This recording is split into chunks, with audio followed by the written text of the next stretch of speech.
Juniper Djinn, and we are a duo that becomes a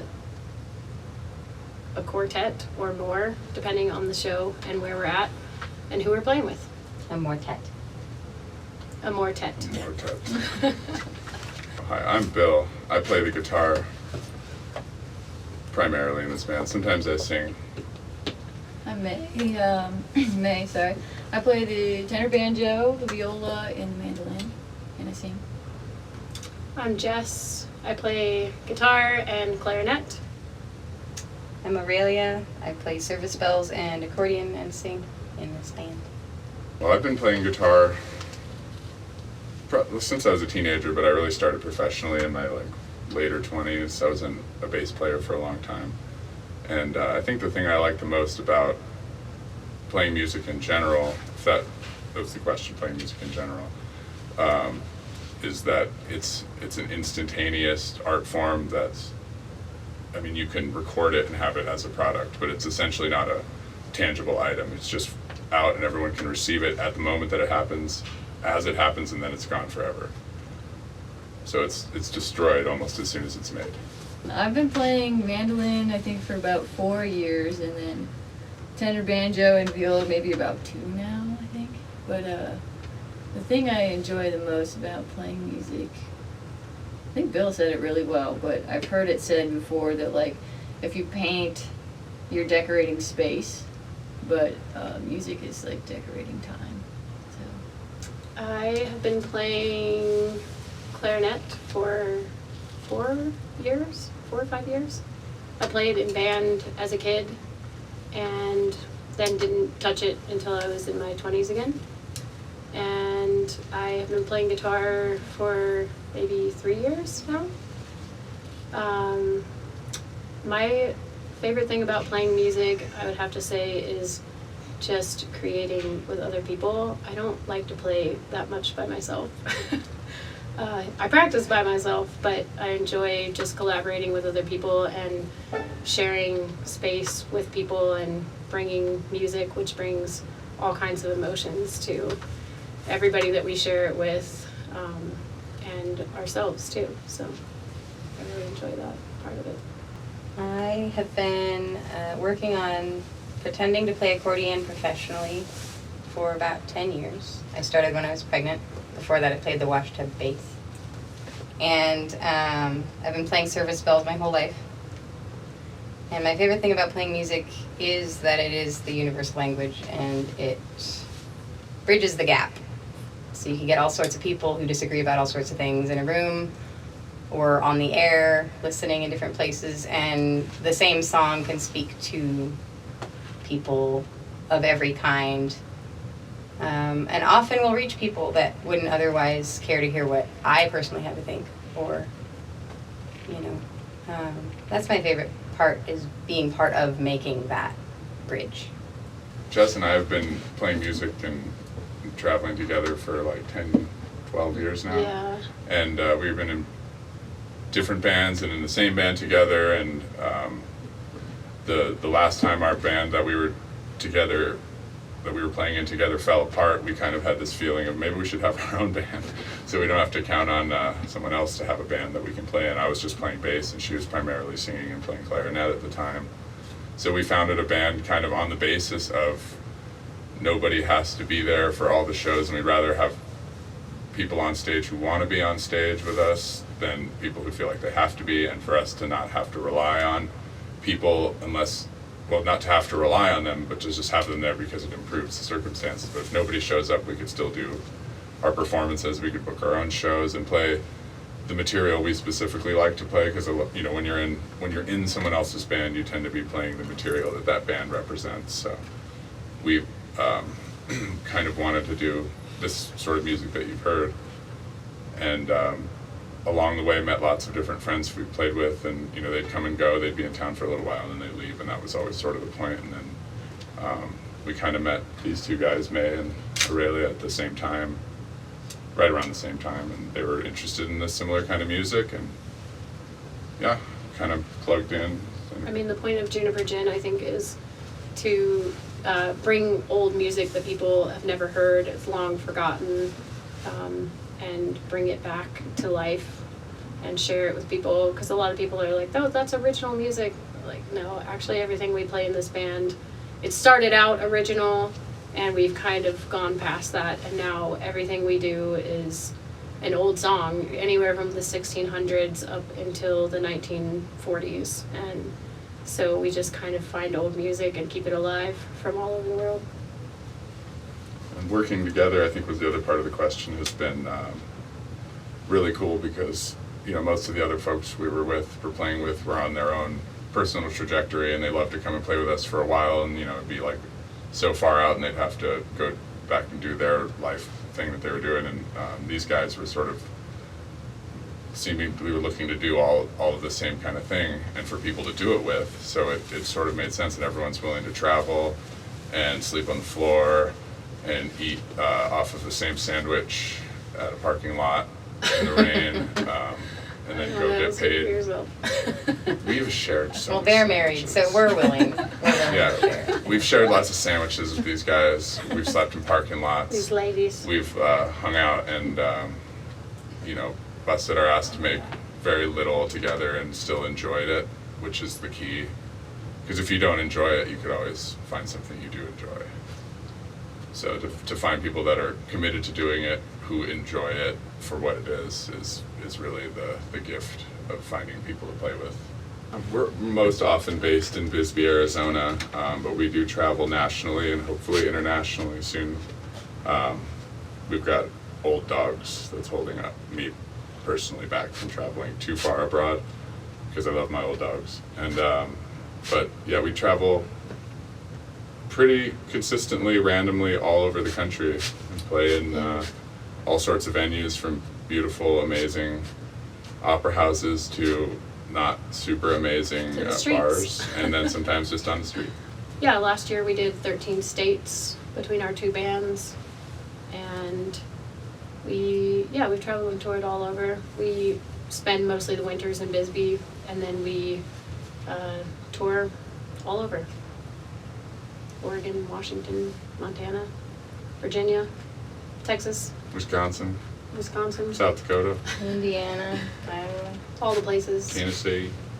We will travel for Arkansas. food and small amounts of money. Large We like amounts of money. Large amounts We of money. like large amounts, but we get small amounts. We also accept gold and deeds. And old instruments that you have in your attic that you've forgotten about, your grandfather's accordion, your grandmother's clarinet, all of those things are acceptable payment for us, and you probably have them. Just go look. Vehicles that don't need servicing. Vehicles that do need servicing if Soprano they're cool saxophone. looking. We're looking for one of those. Oh yeah, soprano saxophone. I think we'd essentially call this early jazz and Balkan folk music, to put it in a broad category. Yeah, early 1900s jazz and European folk music, Balkan tunes. And that's my personal favorite kind of music to play, kind of those two genres. For me, it's a toss-up between old world music, anything in that era, pretty much any of it, and original music.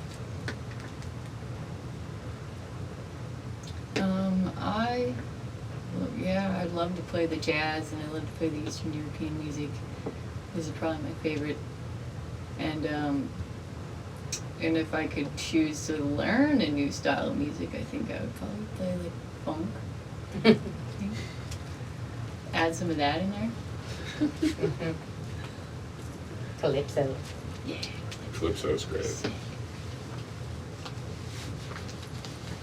Do you have a favorite? Oh, I didn't answer that question. No.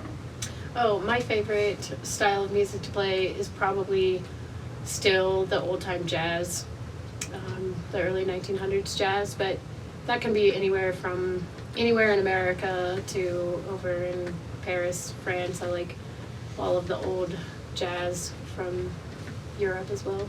I think our album release is the biggest thing that we're looking forward to.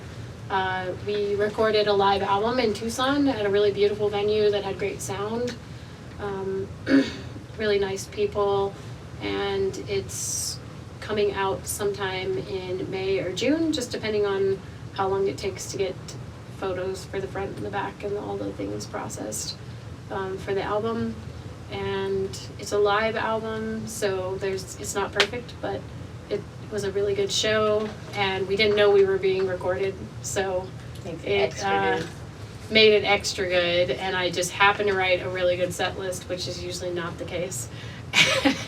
And it had a good flow, and so I think as a band, that's the biggest thing we're looking forward to this year, in the next few months, is releasing that album, because as I mentioned before, Bill and I have put out several albums prior to this. Our first one was all original music written by the two of us, and we had friends from all over the country come and join and put in parts on that album. But when we would play it live, it wasn't at all how you heard it on the album, because we didn't have all those players.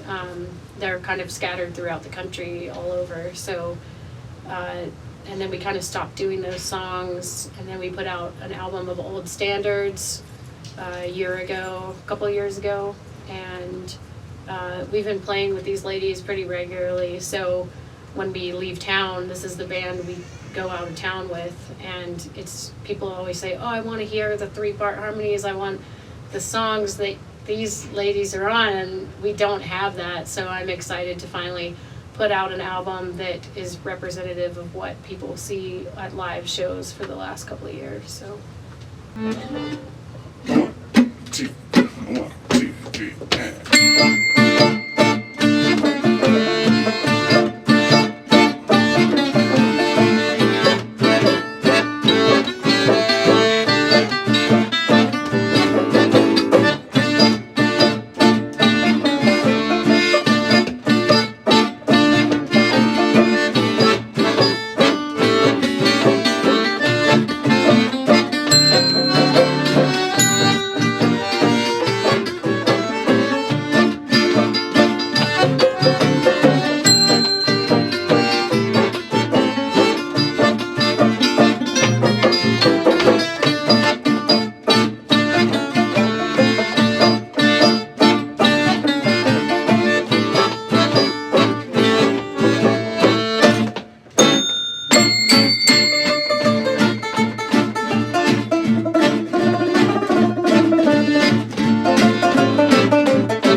2, 3.